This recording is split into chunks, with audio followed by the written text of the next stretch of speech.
১৯৪৫ সালের মধ্যে পৃথিবীর সবচেয়ে বড় স্বর্ণভান্ডার জমা হয়েছিল আমেরিকার কাছেই।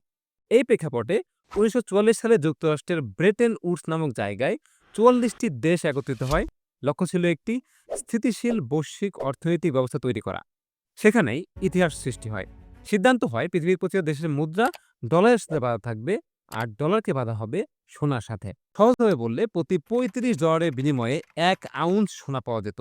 এই ব্যবস্থার মাধ্যমে ডলার হয়ে গেল পৃথিবীর সবচেয়ে নিরাপদ ও বিশ্বাসযোগ্য মুদ্রা।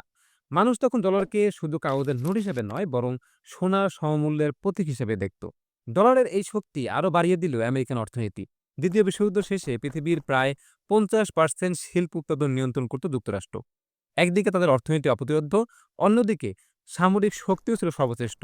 আর যখন ১৯৭০-এর দশকে সৌদি আরব সহ ওপেক দেশগুলোর সাথে আমেরিকার বিশেষ চুক্তি হয় যে তেল বিক্রি হবে শুধু ডলারে, তখনই ডলার পেয়ে যায় এক নতুন ক্ষমতা।